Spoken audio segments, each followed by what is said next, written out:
Bonjour tout le monde. Le groupe composé de M. Hassan Mohamed Abdourahmane et de M. Mamadou Diallo a travaillé sur le thème suivant: une analyse comparative des deux outils de présentation PowerPoint et Prezi. Je me nomme Hassan Mohamed Abdourahmane et je suis le rapporteur du groupe. Voici les objectifs de notre présentation. Nous avons tout d'abord développé une analyse comparative générale des outils de présentation PowerPoint et Prezi.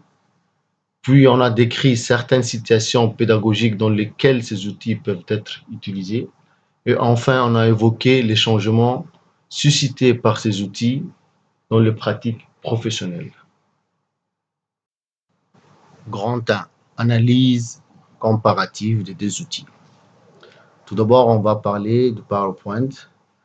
Rappelons que cet outil a été lancé en 1987 et édité par Microsoft. Avec plus de 500 millions d'utilisateurs à travers le monde, il demeure le leader du logiciel de présentation. Sa dernière version date de 2016. Quant à Prezi, il a été lancé en 2009 par une entreprise hongroise. Il compte à l'heure actuelle plus de 50 millions d'utilisateurs. Depuis avril 2014, Prezi a lancé une version française.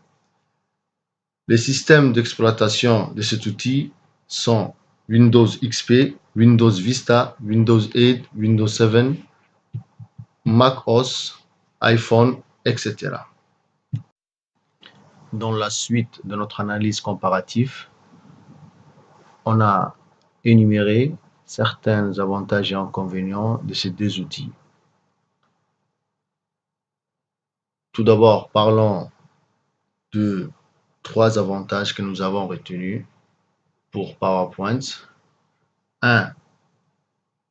On a dit que PowerPoint est très facile d'utilisation et il est très convivial parce que il est très facile à travailler à plusieurs sur une présentation. Par exemple, si on est 5 dans un bureau et qu'on veut travailler sur un thème donné, on peut nous regrouper et chacun peut donner des idées pour finaliser ce travail. 2.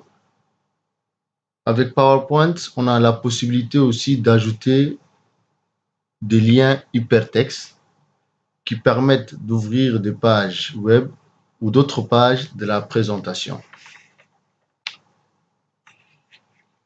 Autre point positif du PowerPoint, avec PowerPoint, on a la possibilité d'imprimer des diapositives sous forme de documents et de choisir le nombre de slides par page. Donc, l'auditoire n'a pas du tout besoin de prendre note, il suffit de leur distribuer tout simplement ces documents imprimés. Donc, pour ce qui est des points négatifs, on a retenu aussi juste 3 points. Tout d'abord, les gens n'ont pas le savoir-faire de créer des présentations élégantes et engageantes. Donc, ils connaissent juste 10% des fonctionnalités de cet outil et ils créent des présentations qui sont visuellement ennuyeuses.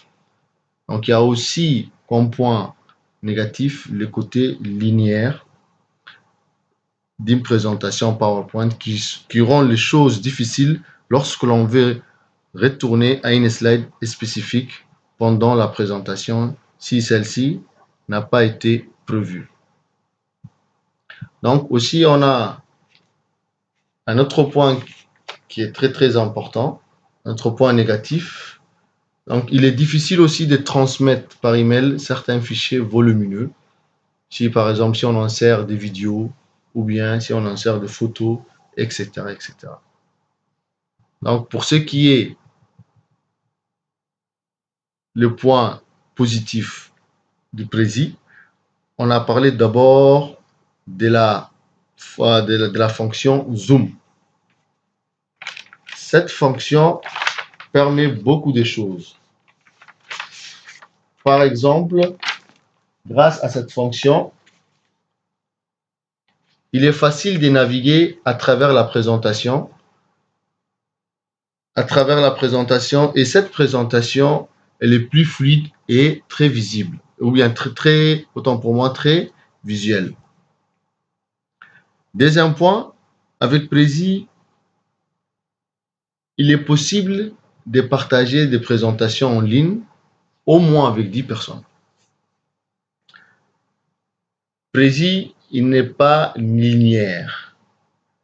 Donc, grâce à Prezi, le présentateur peut choisir ses chemins et ça peut faire en sorte que sa présentation soit plus flexible et ses idées sera présentées d'une manière très différente et très positive.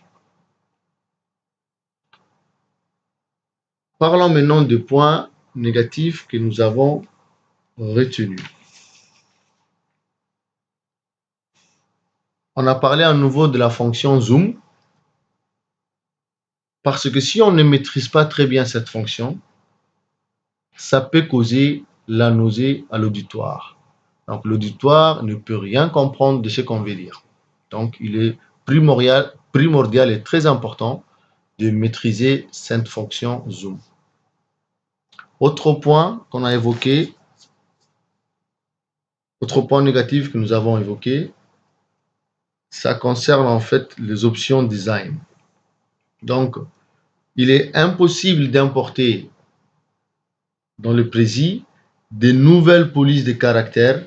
Il n'y a pas possibilité aussi d'édition d'images, des tableaux et des graphiques. Par exemple, pour créer une image sophistiquée, il faut utiliser une autre application que Prezi pour l'importer sur les Prezi. Donc, c'est un point aussi négatif. Il y a un autre point aussi négatif, ce sont les animations qui peuvent détourner complètement l'attention du public du message lui-même. On est toujours dans la suite de notre analyse comparative. Et dans les cadres professionnels et universitaires, notre choix a porté sur Prezi. Parce que Prezi peut regrouper des idées et des objets dans des cadres ou dans des fonds différents. Et cela permet au public de comprendre la structure du message qu'on veut transmettre. Puis, Prezi aussi donne la possibilité de travailler à plusieurs en ligne, en temps réel. Donc, ça permet le travail du groupe, etc., etc. Dans le deuxième point, on va décrire quelques usages pédagogiques de ces deux outils.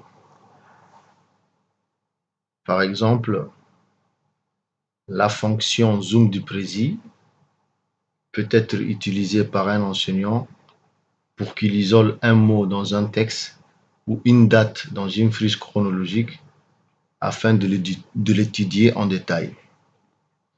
Cette fonction peut lui permettre aussi de donner des informations complémentaires. Donc, il peut donner des définitions ou bien il peut ajouter des images, par exemple. Donc, aussi, un enseignant peut utiliser les outils d'annotation de PowerPoint pour attirer l'attention des étudiants sur un élément dans une diapositive. Il peut également en mode édition de Prezi pour faire des exercices interactifs. Un enseignant peut créer un diagramme vide dans un Prezi et inviter les élèves à les remplir avec des éléments disséminés dans la surface des présentations. Aussi, des étudiants ou les professionnels entre eux, grâce à la fonctionnalité des Prezi Meeting, ils peuvent se regrouper en 10 personnes et peuvent intervenir sur le Prezi en même temps. Et cela peut rester actif pendant une semaine. Donc, c'est une fonction très pratique pour les travaux des groupes.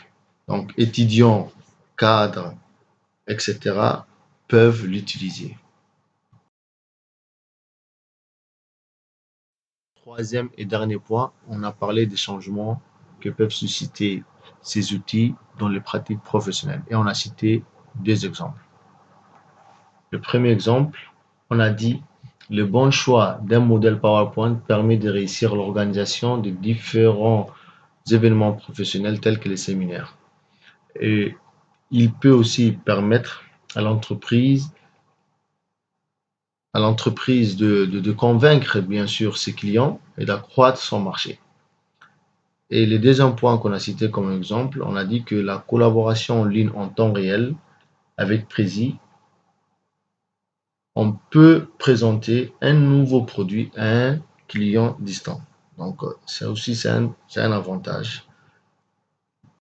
En somme, ces deux outils sont de la même famille. Il y a du pour et du contre pour chacun de ces deux outils, mais au final, chacun fait son choix. On est arrivé à la fin de notre présentation. Merci beaucoup de nous avoir prêté une oreille très attentive. Merci de votre attention et très bonne journée.